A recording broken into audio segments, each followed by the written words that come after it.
Chega mais, torcida gloriosa, a torcida do Botafogo ligada aqui nessa segunda edição, Plantão Glorioso. Como é que foi o Dia dos Pais de vocês?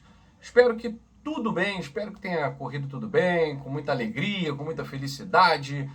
E vamos falar aqui nessa segunda edição de algo muito importante. Temos percebido, o Franklin Carvalho deixou isso claro, né, em algumas coletivas, que pontas mais eficientes estão fazendo falta, né? Na ausência ontem, ia falar Michael Martins. O Matheus Martins jogou só no segundo tempo, era reserva, ele optou pelo Cauã Toledo. Pela direita, o Jordan Barreira entrou, mas já teve um problema com lesão, né? E a gente está sem o Júnior Santos.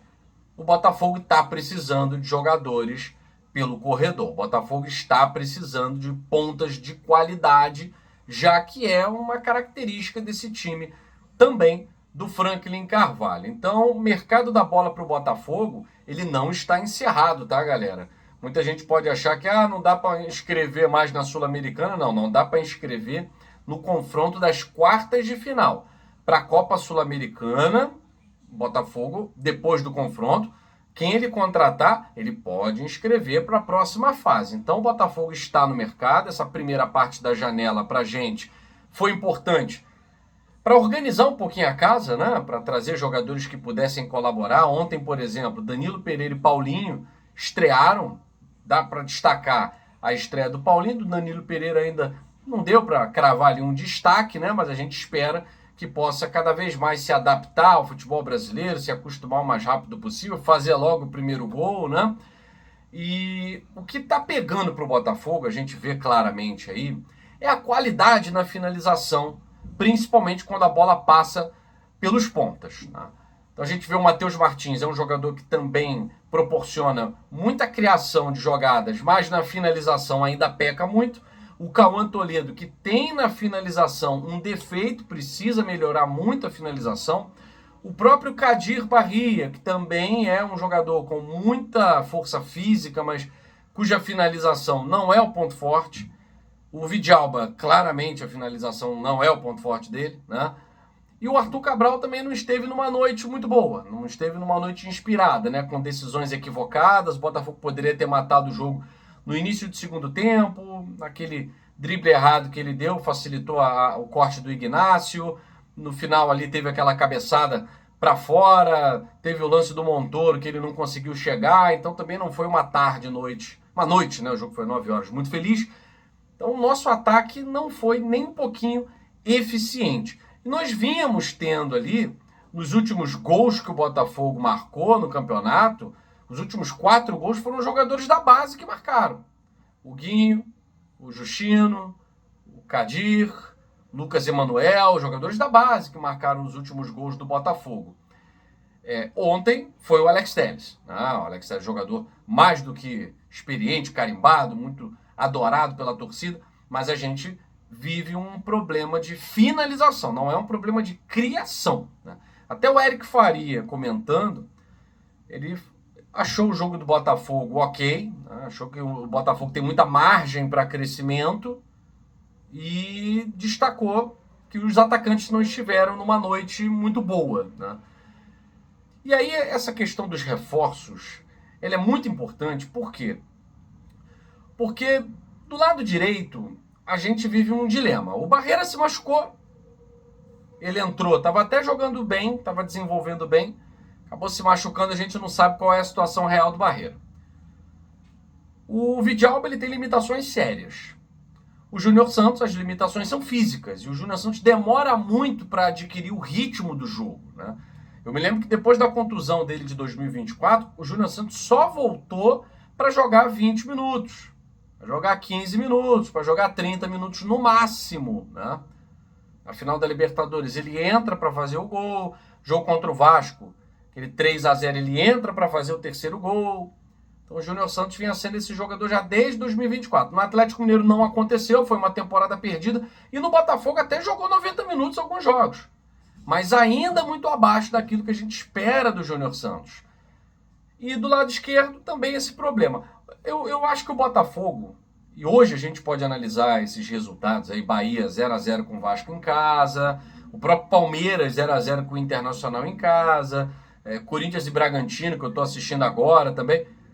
Não há adversário que coloque medo no sentido de a gente nunca vai alcançar o nível do time X.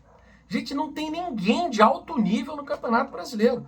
Todos os níveis do Campeonato Brasileiro podem ser atingidos. A diferença é elenco numeroso, com mais jogadores de qualidade, que possa te dar uma regularidade.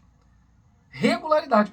O Botafogo perdeu muito tempo. O Botafogo sai treinador, entra treinador, sai gestor, entra gestor, jogador que quer negociar com o mercado interno. Então, cara, é muita confusão. Então o Botafogo passou por um período muito turbulento de confusão, está ali na 8ª colocação, né? De repente pode até perder uma posição, vamos ver como é que vai ser o final da rodada, mas os reforços pedidos pelo Franklin Carvalho se fazem necessários, muito mais para o ataque do que para a defesa, mas o Botafogo traçou isso, é um defensor e é um jogador para atuar pelos extremos. O Franklin Carvalho já até, vou dizer que ele está aceitando a derrota, né? Mas ele falou, olha, se não der para ter os reforços, tudo bem. A gente caminha com esse time, então, no sentido de elogiar o time, dar força para o time, tá? Porque já falei aqui na primeira edição, ele que quebrou o time também, né? Com essa escalação.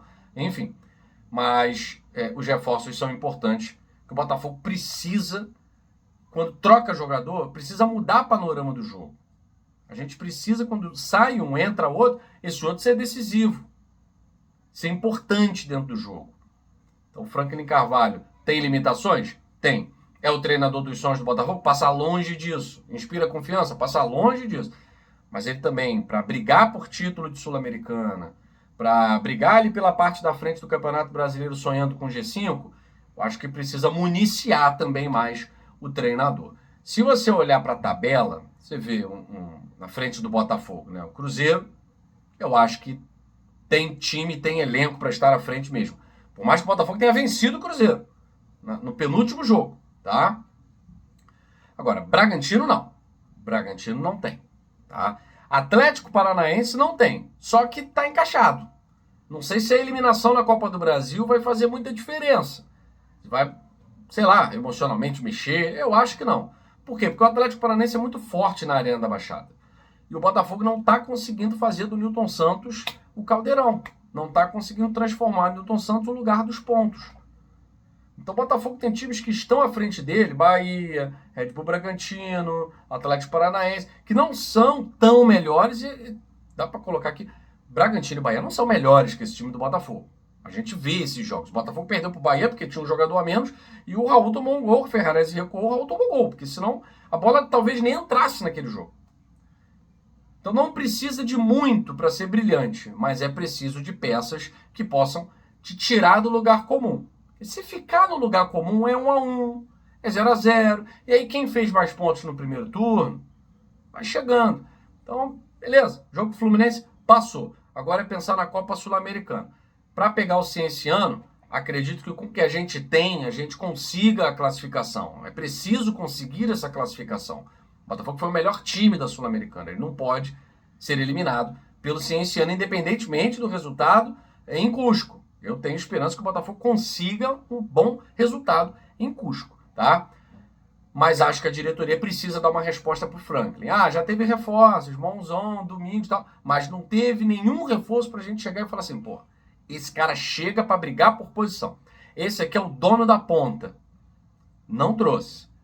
São jogadores, de certa forma, até desconhecidos do público brasileiro e que vão buscar o seu espaço no futebol brasileiro. Mas o Franklin é culpado? Mas precisa de armas, precisa de peças para que possa montar a sua equipe, tá certo? Bom, eu fico por aqui. Beijo grande no seu coração. Saudações alvinegras. Fui!